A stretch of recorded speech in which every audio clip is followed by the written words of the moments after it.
परिस्थितीची लढून झगडून एक निराशेच्या खडकावर उगवलेला पारिजातकच असं त्यांचं जीवन. आणि हे जगणं त्यांच्या कवितेतून आलेलं आहे. विविध प्रतीकांचा वापर त्यांच्या कवितेमध्ये आपल्याला बघायला मिळतं. आणि तेच शब्द, या शब्दांचं कौशल्य हे कसं त्याच्या कवितेमध्ये असतं. अशा लोकांना खऱ्या अर्थाने ते शब्द सुगंधी कुपीमध्ये बांधण्यासाठी ही दैवी देणगी मात्र मिळालेली असते. आणि ती दैवी देणगी विजयाताईंना आहे. ताईंची ती कविता, खरं तर ही जी कविता आहे त्या कवितेला अनेक लाईक्स आणि अनेक व्ह्यूज आहेत. लाखाच्या वर व्ह्यूज त्यांना मिळालेले आहे. त्या कवितेच्या 4 ओळी, मी फुलपाखरू होईल म्हणजे, मी फुलपाखरू होईल म्हणते, उंच भरारी घेईल म्हणते, नाजूक येऊल्या पंखावरती हे प्रखर ऊन मी पेलीन म्हणते, तुटत गेली मनातून, तुटत गेली मनातून तरीही या पंखांना मात्र जपीन म्हणते, शकले कितीही झाली मनाची, शकले कितीही झाली मनाची तरीही अंतर कापीन म्हणते, मी फुलपाखरू होईन म्हणते, मी फुलपाखरू होईन म्हणते. ही कविता म्हणजे त्यांच्या साहित्याचा जणू पासवर्डच आहे. आणि ताईंचा परिचय, ताईंचे वेगवेगळे काव्यसंग्रह आणि कथासंग्रह, चारोळी संग्रह आणि अनेक पुस्तकं त्यांचे प्रकाशित झालेले आहेत. जवळपास 35 पेक्षा जास्त पुस्तकं त्यांची प्रकाशित झालेली आहेत. प्रकाशित काव्यसंग्रह 6 आहेत. स्वल्पविराम, आवर्तन, प्रवाह, आभाळ पेलताना, रंगतरंग, वजह. आणि चारोळी संग्रह आहे हिंदोळा. हिंदोळ्याच्या 3 आवृत्त्या प्रकाशित झालेल्या आहेत. ग्रीष्म पलाश. आणि त्यांना अनेक पुरस्कारांनी त्यांना सन्मानित करण्यात आलेलं आहे.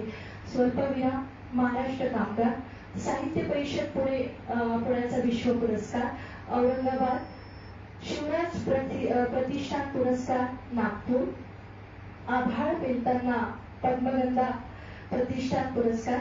त्याचप्रमाणे हिंदोळा या चारोळी संग्रहाला त्यांना झेना पुरस्कार हिंगोली येथे त्यांना मिळालेला आहे.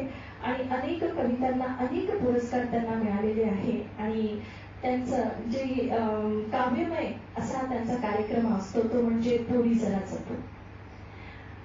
पोरी जरा जपून हा कार्यक्रम केवळ विदर्भात नाही, महाराष्ट्र नाही, संपूर्ण भारत आणि भारताच्या बाहेरही जाऊन या कार्यक्रमाची मागणी आहे. केवळ कार्यक्रम करून त्या थांबलेल्या नाही. मैत्रिणींनो, मी एकटीच होती कोठडीत माझ्या आणि सोबतीला भिंती मुक्या मनाच्या. या मुक्या मनाच्या भिंतींना एकत्रित करण्याचं सामर्थ्य जिच्या शब्दात आहे त्या म्हणजे विजयाताई मारोटकर. कवितेचा कार्यक्रम झाला की आपण सगळे आपल्या घरी जातो, पण तेवढ्यावर त्या थांबलेल्या नाहीत. त्यांनी अशा मुक्या कोठड्यांना बोलतं केलेलं आहे. त्यांच्या प्रश्नांना त्यांनी उत्तर मिळवून देण्याचं सामर्थ्यही त्यांच्यामध्ये आहे आणि ते त्यांनी दिलेलं आहे. त्यांनी न्याय मिळवून दिलेला आहे. असंख्य अशा ज्या तरुणी आहे ज्यांचं लग्न पण झालेलं नाही, त्या तरुणींचे असंख्य प्रश्न आहे. त्या प्रश्नांना ते पुढे गेलेले आहे आणि त्यांना न्याय मिळवून दिलेला आहे.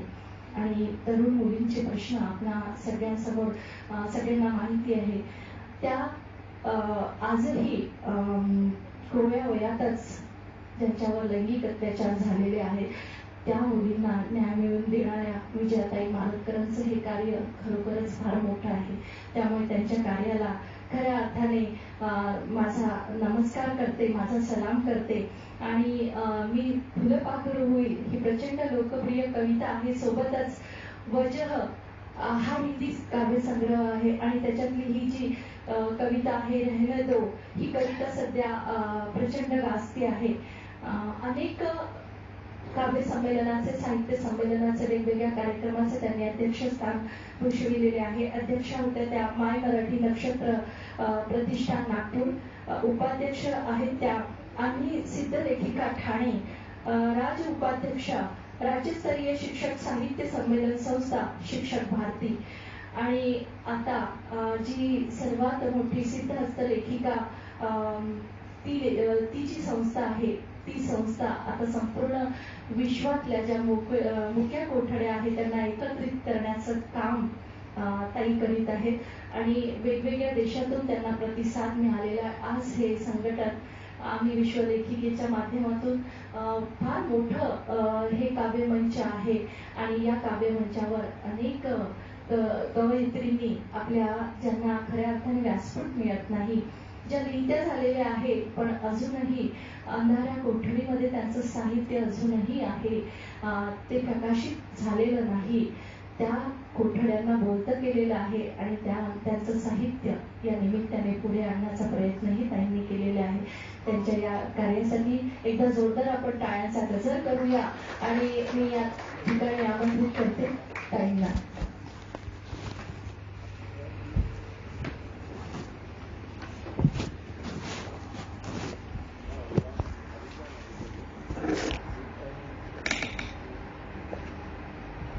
जिच्यामुळे आता मी या माईकवर आलेली त्या क्रांतिज्योती सावित्रीबाई फुल्यांना सर्वांच्या वतीनं विनम्र अभिवादन करते.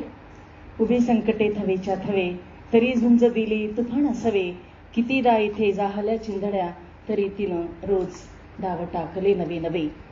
कविवर्य उरागिरी ज्यांच्या स्मृतिप्रित्यर्थ आज हे कवी संमेलन या ठिकाणी आयोजित करण्यात आलेलं आहे. विदर्भ साहित्य संघाच्या वतीने दरवर्षीच त्यांच्या स्मृतिदिनी हे कवी संमेलन आयोजित करण्यात येत असतं.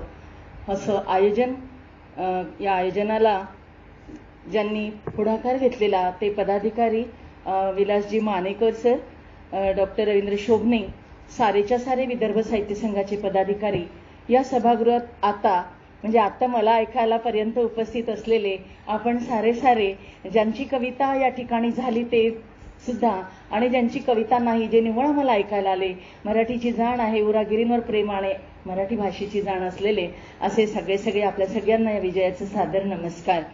आतापर्यंत अतिशय देखणं सूत्रसंचालन करत असलेली आपली सगळ्यांची मैत्रीण ज्योती कदम आणि आपल्या सगळ्यांच्या म्हणजे अगदी शलाकाताई जोशी या ठिकाणी सुरुवातीला आल्या तेव्हापासून तर आत्ता ज्योती कदमनी माईक सोडला तेव्हापर्यंत मला असं वाटतं माझ्यासाठी बोलायला काही मुळे उरलेलं नाही. तरी सुद्धा आपण मला ऐकायला आहात याकरता मी आपले किती आभार मानू, मला नक्कीच शब्द सुचत नाही आहेत. नाहीतरी कवी संमेलन म्हटलं की काय असतं ना, की आपली कविता म्हणायची आणि निघून जायचं, थांबण्याचं काही कुणी अडवत वगैरे नाही. परंतु नाही, ज्यांना ही विजयाच काय बोलणार आहे, खरंच हे उरागिरी किती उंचीचे कवी होते, त्यांच्याबद्दल काही विशेष माहिती मिळेल का किंवा जाणून घेऊया का, किंवा यांना स्वतःला तरी त्याची माहिती आहे का, अशा सगळ्या प्रश्नांना मनात घेऊन उपस्थित असलेली सारी मंडळी आपल्या सगळ्यांच्या उत्सुकतेला न ताणता मी नक्कीच म्हणेन की नक्कीच कविवर्य उरागिरी हे प्रचंड उंचीचे कवी होते. म्हणूनच खऱ्या अर्थानं हे आयोजन या ठिकाणी केलं जातं. त्यांना उंची नसते तर कदाचित हे आयोजनही झालं नसतं. आणि त्यांची उंची त्यांनी नेमकं किती लिहिलं, खूप भरमसाठ लिहिलं का, तर नाही, त्याचाही उहापोह या ठिकाणी झालेला. फक्त 2 काव्यसंग्रह त्यांच्या खात्यावर होते, परंतु 2च काव्यसंग्रहातून स्वतःचा अमीट असा ठसा उमटवणारे उरागिरी नावाप्रमाणेच उद्धव राम गिरी गिरी पर्वतात इतके थोर ठरले. आणि मला असं सांगताना खूप अभिमान वाटतो की इतरत्र हे कवी संमेलन होतं किंवा होत नाही, अर्थात माझा अभ्यास कमी असावा, मला कल्पना नाही, परंतु विदर्भ साहित्य संघ मात्र जाणीवपूर्वक हे आयोजन करतात आणि हे घेतात. ह्याकरता मला नक्कीच म्हणावंसं वाटतं की आज कसं झालंय न हो, की नए कमरों में पुरानी चीजें रखता है अब कौन, नए कमरों में पुरानी चीजें अब रखता है कौन, परिंदों के लिए कुंडों में पानी अब रखता है कौन, बुजुर्गों की तस्वीरें जो संभालती थी संस्कारों को. पूर्वी राहायची आपल्या हॉलमध्ये सगळ्यांची पूर्वजांची फोटो वगैरे तस्बिरी, आता असतात का, नसतात, ठेवू नये म्हणतात, त्या कुठेतरी आपण दडवून ठेवलेल्या असतात. बुजुर्गों की तस्वीरें जो संभालती थी संस्कारों को, उन्हें अब सलीके से संभालता है कौन. परंतु नाही, विदर्भ साहित्य संघ हे काम करत आहे म्हणून त्यांच्याकरता हा नक्कीच मानाचा मुजरा आणि सॅल्यूटही. आणि मला आठवतं की याच्या आधी पण मी या कवी संमेलनाला हजेरी लावलेली आहे, कधी कवयित्री म्हणून आलेली आहे तर कधी श्रोता म्हणून आलेली आहे. परंतु आज या अध्यक्षपदावरून येताना माझं मन अक्षरशः भरून आलेलं आहे. मी स्वतःला वारंवार एक प्रश्न विचारते की खरंच या ठिकाणी आता 2-3 तास मी जे बसलेले होते, अध्यक्ष शपथ भुषवत होते ती माझी योग्यता आहे का, हा प्रश्न मी सतत स्वतःला विचारत होते. परंतु उरागिरींच्या बाबत ज्या वेळेला जी माहिती मी जाणून घेतली किंवा मला माहिती झाली किंवा मला सांगताना सगळ्यांना अभिमान वाटेल की आजही उरागिरी यांच्या परिवाराशी आमचे पारिवारिक नाती गोती जोपासलेली आहेत आणि आजही आम्ही त्यांच्या परिवारातील लोकांशी फोनवरती बोलत असतो. हे नातं ज्यांना जपता येतं त्यांच्यापर्यंत काही संधी म्हणेन मी, संधी असेल कदाचित माझ्या आयुष्यातली, परंतु ती आलेली असावी. कारण मी संविधानाला मानणारी आहे की मला असं वाटतं की स्वातंत्र्य समता आणि बंधुभाव यांनी मनापासून जपलेलं आहे. त्याला हे सगळं आयुष्याच्या वेगळ्या वेगळ्या टप्प्यावर जेव्हा केव्हा त्याची योग्यता असेल, जेव्हा त्याला सिद्ध झालेलं आहे असं कोणाला तरी वाटत असेल, तेव्हा ती वेळ आयुष्यामध्ये येत असेल. आणि म्हणून मला इथं ठासून सांगावं असं वाटतं, जसं आमच्या डॉक्टर वसुधा वैद्यांनी ठसनीने सांगितलं तसं मीही या ठिकाणी ठासून सांगेन की मुझे ये सम्मान मेरे संविधान से मिला है, मुझे ये सम्मान मेरे संविधान से मिला है, मुझे ये रुतबा भी मेरे संविधान से मिला है. किसी औरों को उनके मुकद्दर से मिला होगा, लेकिन मुझे तो मेरा मुकद्दर भी मेरे संविधान से मिला है. आणि म्हणून आधी तुम्हाला त्या वाटेवर चालावं लागतं, काहीतरी सिद्ध व्हावं लागतं, तेव्हा तिथे कुठेतरी यादी तयार होती ना नावांची, त्यावेळेला कुणाला तरी तुमचं नाव आठवतं, उगाच नाही आठवत. आणि म्हणून ज्यांना कुणाला माझं नाव या यादीत यावं असं वाटलं त्यांच्या प्रती मी किती आभार मानू मला कळत नाही. उरागिरींबद्दल मला नक्कीच या ठिकाणी सांगावं लागेल की उरागिरी काय होते, कशा प्रकारचं आयुष्य जगले. आता खूपच आपण शिक्षकांच्या जातीचे आहोत आणि सांगताना नक्कीच आनंद होतो की उरागिरी पण एक शिक्षक होते. बिचारे जिल्हा परिषदच्या शाळेमध्ये प्राथमिक शिक्षक होते. तिकडे कुठेतरी दैर्यापूरच्या बाजूला त्यांचं गाव आहे. त्या गावाला राहून आजूबाजूच्या परिसरामध्ये, लाखपुरीच्या परिसरामध्ये ते आपली नोकरी करायचे. परंतु लाखपुरी हे गाव साधंसुधं गाव नाही. त्या गावाला महाभारताचा आणि लक्षात नगरीचा पण इतिहास लाभलेला आहे. आणि त्या गावाने एक आपले कवी उरागिरीच दिले नाही तर उरागिरींना प्रकाशात आणणारी सारखे एक व्यक्तिमत्व पुन्हा जन्माला घातलं आणि ते व्यक्तिमत्व म्हणजे डॉक्टर जगतपाल जगू चव्हाण म्हणून आपल्या सगळ्यांना माहिती आहे. एक आपल्या भारताचा नाव निशान सगळ्या जगाच्या कॅनव्हासवर उमटवणारे सुप्रसिद्ध सायंटिस्ट म्हणून जगू चव्हाण आपल्याला माहिती नाही. आपल्या नागपूरला बरेच वर्ष राहिले. दुर्दैवानं 2 वर्षापूर्वी त्यांचं दुःखद निधन झालं. परंतु त्यांच्या जगण्यावरती काहीतरी एक ते त्यांच्या गावातून पहिल्यांदा MSc मेरिट आलेला मुलगा म्हणून त्यांचा सत्कार झाला होता. त्या गावातून पहिला सुशिक्षित माणूस म्हणून त्यांचा सत्कार झाला होता. पण गावाच्या मातीशी नाती जोडून नाळ आणि देणं काही तरी असतं मातीचं याची जाण ठेवणारे जगू चव्हाण यांनी गावामध्ये शाळा बांधली आणि त्या शाळेच्या देखरेखीचं काम उरागिरी त्यांना सांगितलं नव्हतं तरी करत होते, कारण ते गुरु शिष्याचं असं नातं होतं. एक छोटासा प्रसंग ज्यांच्यामुळे माझ्यापर्यंत आला ते इथे आहेत सभागृहात, त्यांच्याही नावाचा मी नक्की उल्लेख करेल की उरागिरींचे जगू चव्हाण हे विद्यार्थी होते. 53-54 हा काळ होता.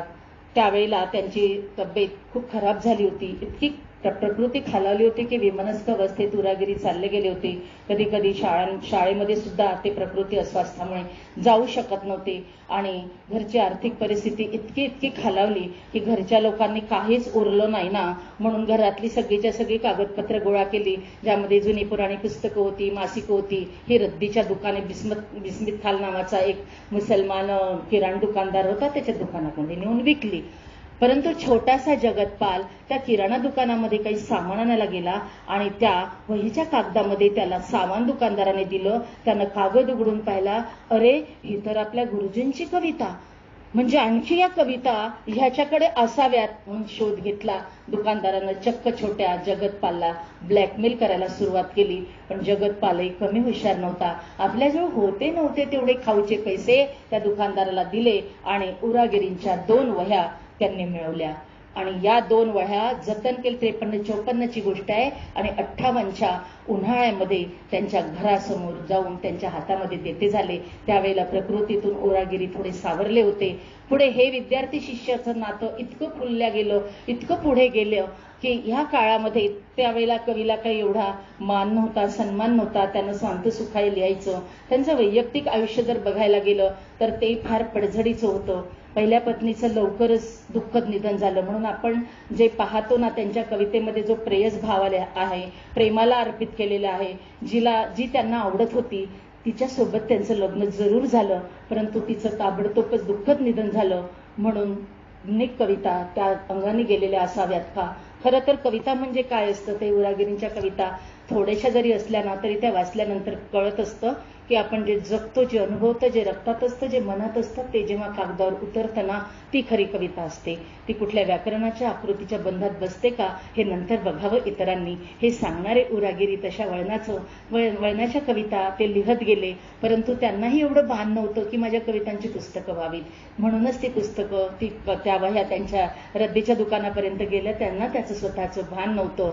त्यावेळेला 7व्या वर्गात शिकणारा हा विद्यार्थी पुढे जाऊन एवढा मोठा झाला, आपण आपल्या गुरुजींकरता काहीतरी केलं पाहिजे या भावना उफाळून यायच्या आणि वयाचं अंतर तेव्हाच निघून जातं. आणि मग एका पातळीवरती जेव्हा काही नाती येतात ना तर ती मित्रत्वाची असतात. तर मैत्रीचं नातं जेव्हा जुळल्या गेलं त्यावेळेला उरागिरींना काहीही न सांगता, त्यांची परवानगी न घेता त्यांनी त्यांची ही दोन्ही काव्यसंग्रह स्वतःहून पुढाकार घेऊन प्रकाशित केली. मी एकटाच निघालो आणि चांद्रायणी, आणि ती प्रकाशित केल्यामुळे त्याचा आनंद उरागिरींना किती झाला असेल हे वेगळं नक्कीच सांगायला नको. तुम्ही पुस्तकं पाहिली तर तुमच्या लक्षात येईल की त्यांनी ही दोन्हीच्या दोन्ही पुस्तकं आपल्या विद्यार्थ्याला म्हणजे डॉक्टर जगू चव्हाण यांना समर्पित केलेली आहेत.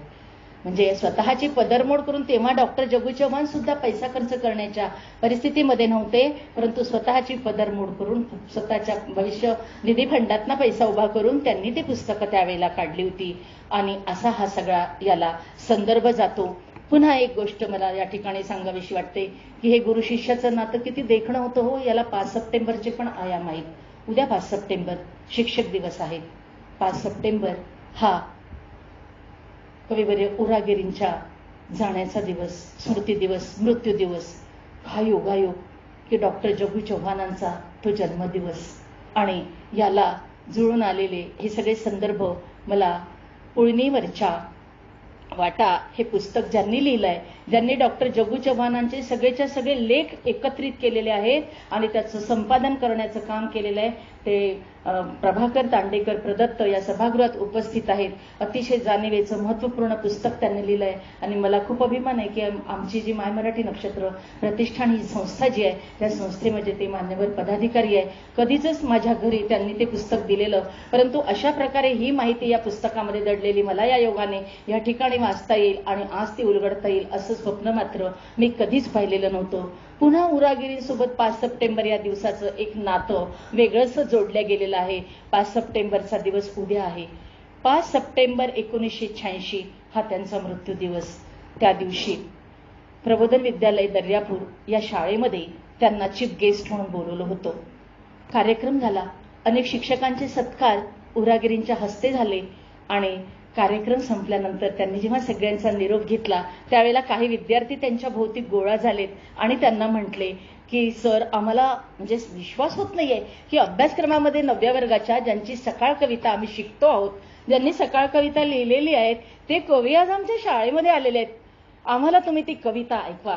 ते अगदी निघत होते त्यावेळेला विद्यार्थ्यांना ते म्हटले की हो नक्कीच मला आवडेल, परंतु विद्यार्थी मित्रांनो बघताय ना तुम्ही, आता सायंकाळ झाली आहे. सकाळ सायंकाळी ऐकवायची नसते, ती सकाळी ऐकवायला मी नक्कीच पुन्हा कधीतरी येईल. नागपुरीकडे जाणाऱ्या बसमध्ये बसले. नागपुरीला जाणारे काही विद्यार्थी पण त्या बसमध्ये होते. त्यांच्याशी संवाद साधत साधत गाव आलं. बसमधनं उतरले, घराकडे जायला लागले. एकच ठेच लागल्याचं निमित्त झालं आणि ते कोसळले. ते नेहमीचेच मी पुन्हा येईन सकाळी, ती सकाळ पुन्हा कधी उजाडलीच नाही असे हे गुरुवर्य उरागिरी जेव्हा गेले. 83 मध्ये त्यांचा काव्यसंग्रह आला. 86 मध्ये गेले. उन्हपुरं 3 वर्षाचं आयुष्य त्यांच्या काव्यसंग्रहाला लाभलं. ते होते तोपर्यंत ते नक्कीच उपेक्षितच होते. त्यांच्या कविता खऱ्या अर्थानं कळल्या त्या ते गेल्यानंतरच. खुलासे अधुरेच राहतात आणि निघण्याची वेळ येते. कळत नाही असे पुसटसे, डोळ्यामध्ये दव तरळते असे निरोपाचे क्षण घेणारे उरागिरी या 5 सप्टेंबरच्या दिवशी कोसळले. आणि मम्मी सुद्धा एक शिक्षिका आहे आणि त्यांच्या परिवाराशी आजही नातं जोडून आहे, याचा मला एक नितांत असा अनुभव आहे.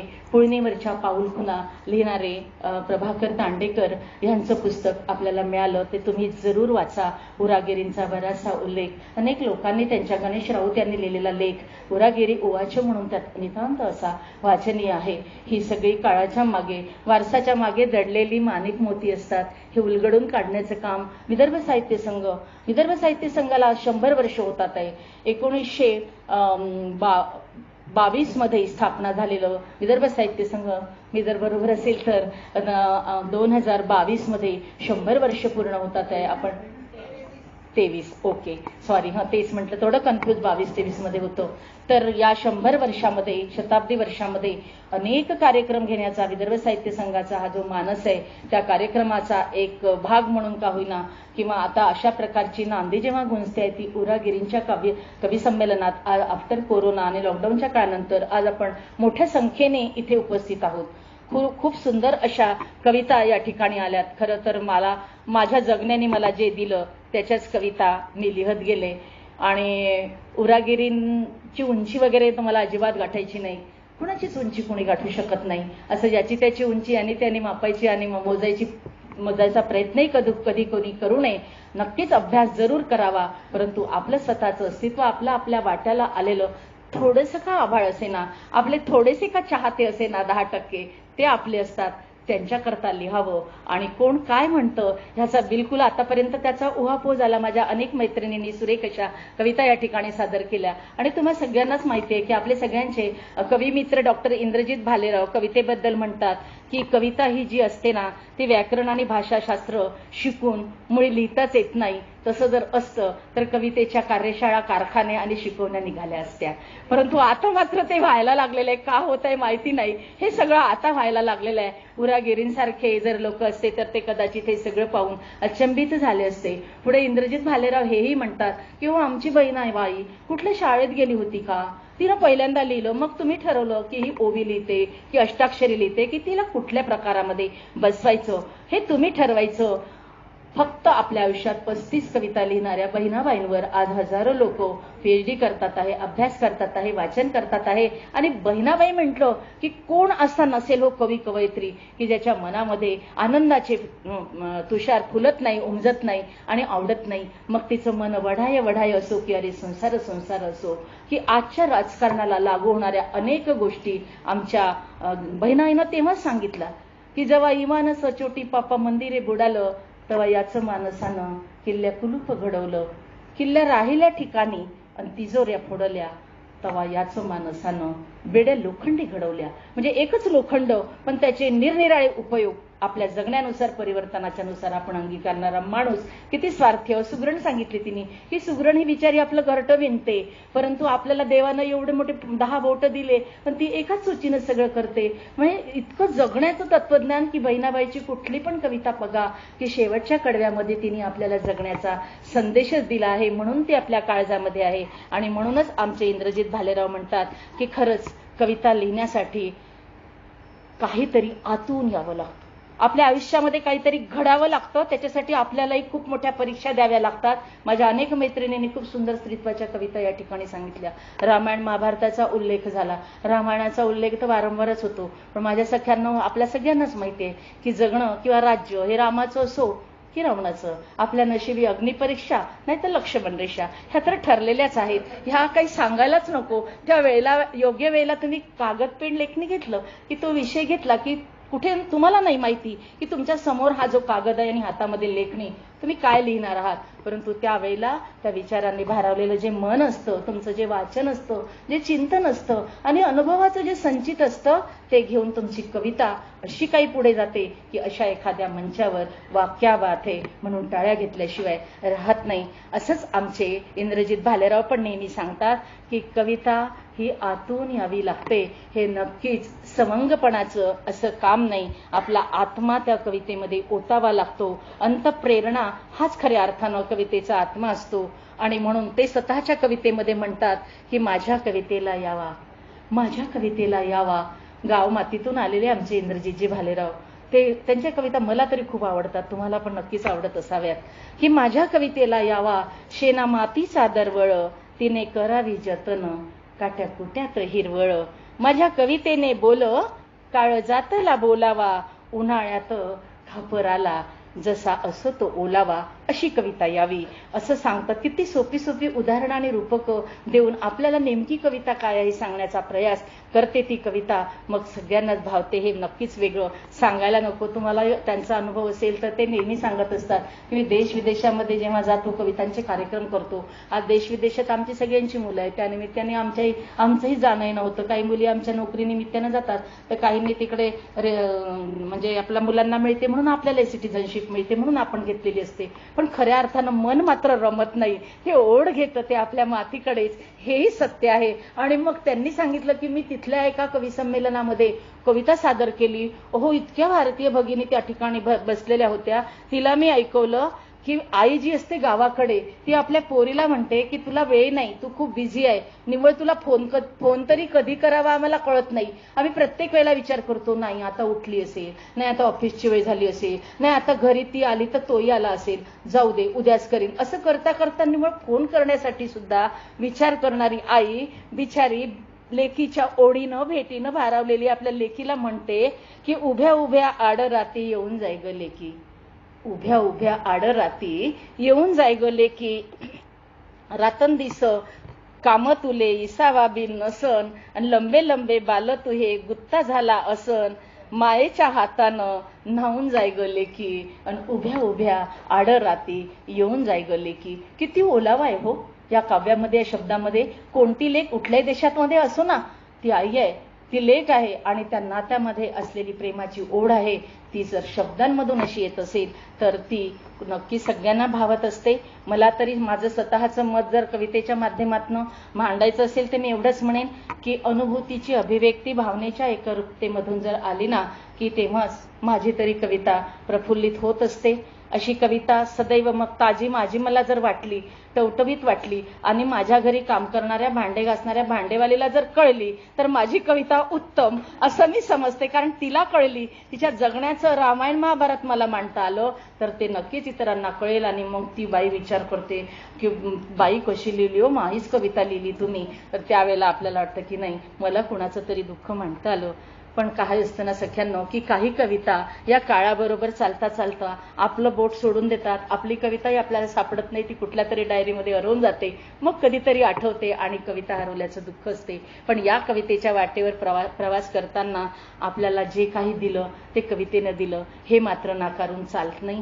काही काही कविता आपलं बोट सोडतात, पण आपण मात्र काही काही कवितांचं बोट सोडत नाही. माझ्याही काही कविता आहे. मी फुलं पाखरू होईन म्हणते, आत्ताच इथे उल्लेख केला होता ज्योतीनं. तसंच आगंतुक अश्रू आहे, आणि पोरी जरा जपूनच्या वाटेवरच्या तर अगणित कविता आहे. माझा कवितेचाच कार्यक्रम आहे. कार्यक्रम संपतो, हजारो मुली माझ्या समोर असतात आणि गोळा होतात, आणि मॅडम ती कविता द्या ना, ही कविता द्या ना, ती कविता द्या.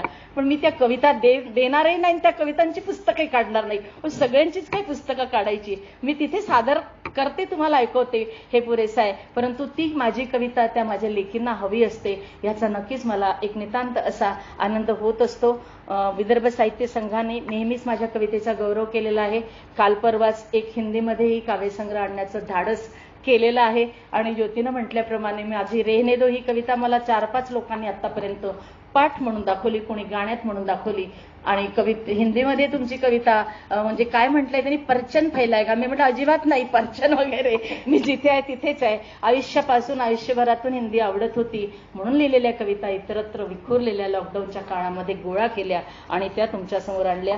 याआधीही विदर्भ साहित्य संघानं दिनांक 29 जुलै 2014 शोभाताई उपगडे होत्या, त्यांनी पाऊस कविता संमेलनाच्या वेळेला मला या ठिकाणी अध्यक्षस्थानी निमंत्रित केलं होतं. याआधी तळोदी, गोंदिया, वर्धा या ठिकाणी कधी कथेच्या निमित्तानं तर कधी कवितेच्या निमित्तानं विदर्भ साहित्य संघाशी नाळ जुळलेलीच आहे.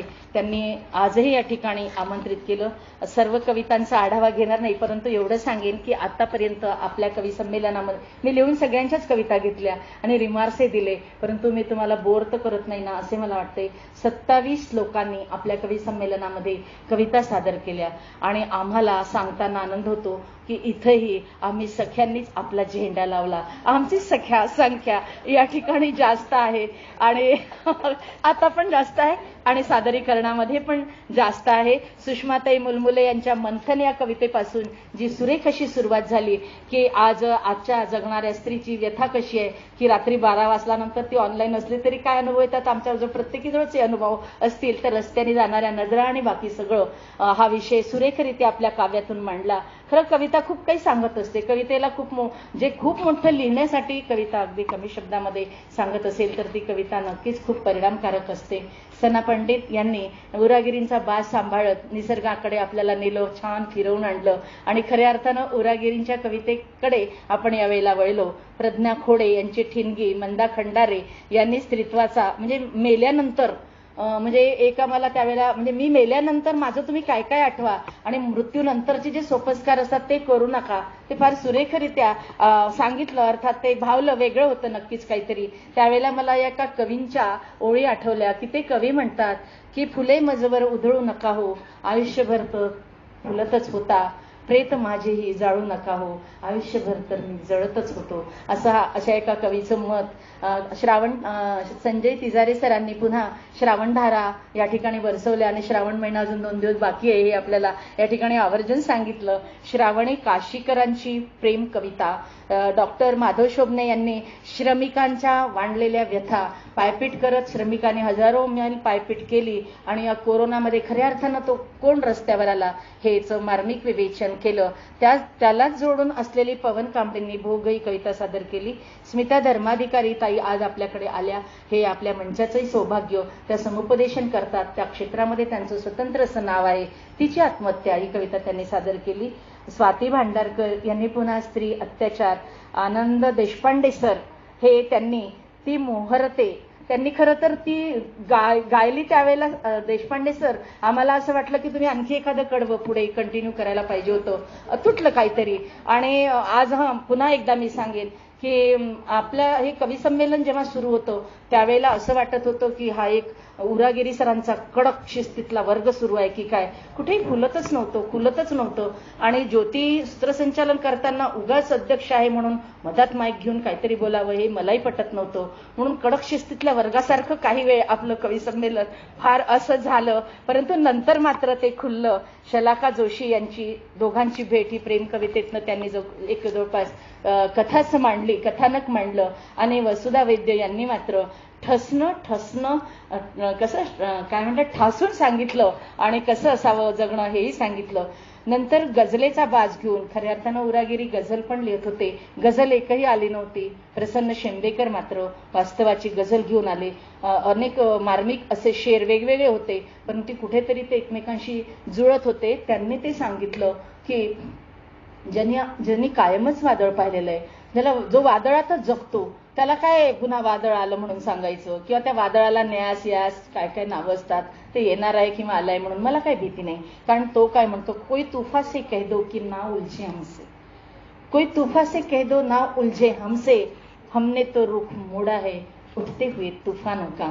त्यानंतर डॉक्टर साधना सुरकार यांचा अजून काही आज निरोप समारंभच आहे की काय, मला वाटलं की आपण गेलो नाही न्यू इंग्लिश हायस्कूलवर झाला, तर आज पुन्हा त्याची पुनरावृत्ती, त्याचा अनुभव घेतला. खरं आहे त्यावेळेला माणसाला सगळं आयुष्य उभारून आठवत असतं. आपण सगळे गेलो नाही, त्यांनी आज आपल्याला या ठिकाणी त्याची एक टेक रिहर्सल आखो देखा हाल सुनवला. रुचा मांजरखेडे यांनी आग्रहाने आपल्याला 2 कविता ऐकवल्या, ऋतू आणि स्मृती. म्हणजे त्यांनी काय विचारलं वगैरे नाही, काय नियम वगैरे आहे का, खरं तर नियम असतात ना कवी संमेलनाला की प्रस्तावना करायची नाही, 5च कडव्यांची कविता, 1च कविता ऐकवायची. त्यांना नाही काय, त्यांनी आपल्या 2 ऐकवल्या, आपण ऐकल्या पण. मला विचारत होती ज्योतिताई आता पुढच्यांना काय म्हणायचं, मी म्हटलं नाही इतकं सुरेख कवी संमेलन गालबोट लावायचं नाही, चालू द्या येऊ द्या, पुढच्या आले त्यांनी 2 म्हटल्या तरी आपण स्वीकारू, पण एक छोटी एक मोठी असं म्हणायला सांगू. धनश्री धारकर यांनी आरक्षणाची कविता ऐकवली. त्यानंतर अनुराधा हवालदार मी म्हटलं अनुराधाने आधी यायला पाहिजे होतं. अनुराधा हवालदारने तुझी चालत तुरु तुरु याच्या म्हणजे ते विडंबनात्मक असेल कदाचित, परंतु पूर्ण आपल्या सभेमध्ये हसवलं आपल्याला, सभागृहाला थोडंसं मोकळं झालं. ती कविता आधी आली असती तर आपण आधीच मोकळं झालो असतो असं मला वाटलं. पण असे नाका, त्यांनी त्या खूप सुंदररित्या सांगितलं. विनोदी कविता होती. रश्मी मदनकर यांनी खूप वेगळ्या धाटणीची आपली कविता, की स्त्रीला किती विविध रूपांनी जगावं लागतं, प्रीती विविध नाती गोतीचं सांभाळतच असते, परंतु त्याच्याशी, त्याच्या संसाराशी आणि त्याच्या नात्याशी तडजोड करताना तो तिला विविध उपमा तर देतो, पण खरं तिचं जगणं तिला मिळतं का हा प्रश्न निर्माण उपस्थित करणारी, तिची विविध रूपे मांडणारी कविता सादर केली. डॉक्टर ज्योत्स्ना कदमते यांनी सांगून टाकलं, जस्ट शूट हिम. कोणाला काय विचारायचं नाही, बिलकुल. आणि खरं आहे, आपण जर शिकलो, आपल्या पायावर उभं राहिलो, मला माझं आयुष्य जर कळतं तर मी काय करायचं आणि काय नाही करायचं, कारण आज हे जग कशा पद्धतीने पुढे जात आहे. मग कोणत्या शिड्या आम्ही वापरायच्या, केवळ पुरस्काराकरता, पदव्यांकरता आणि मोठं होण्याकरता, हे ठासून सांगण्याची शब्दकळा तिने वापरली.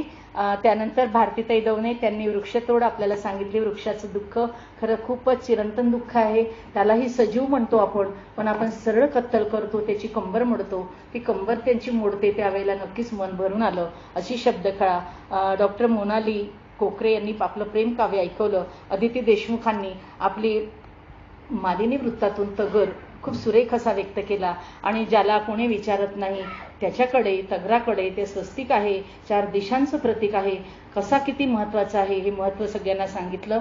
दीपक वाकडे यांनी शेवटची कविता, जी विरह कविता होती, आणि म्हणतं की खरंच उरागिरीने हेच तर लिहिलं.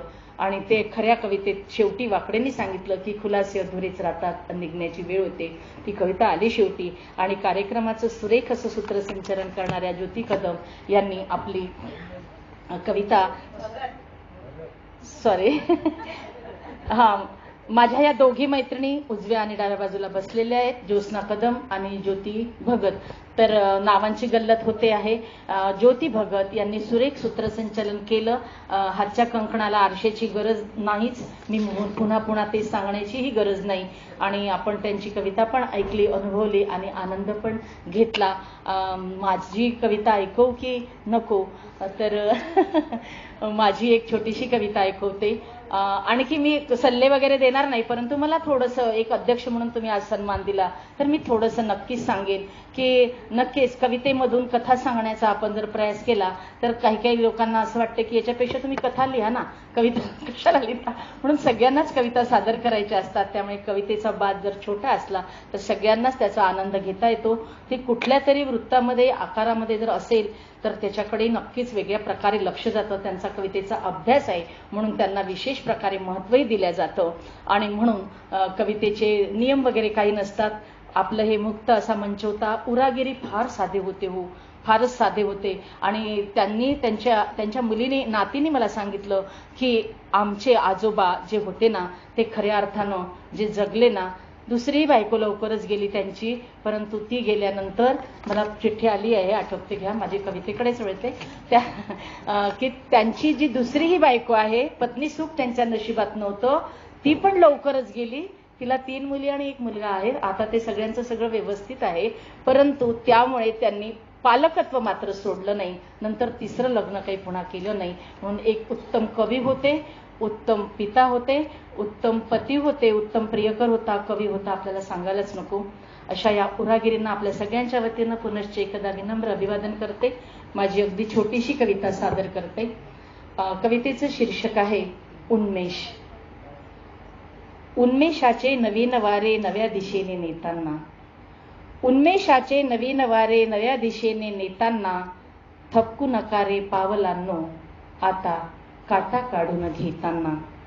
बोचण्याचा सराव झाला, बोचण्याचा सराव झाला, त्या वाटेवरून येताना, शल्ल्याचा कळला ना अर्थ काळीज काढून देताना. फळाची तर अपेक्षाच नसे, फळाची तर अपेक्षाच नसे, केवळ कार्यनिष्ठा जपताना, तरी क्षणात शून्य ठरविले त्यांनी उंची मोजताना. मनात माजून गेले काहूर, मनात माजून गेले काहूर, वादळ ते पेलताना, कचरू नका जराही आता आभार काट्यांचे मानताना.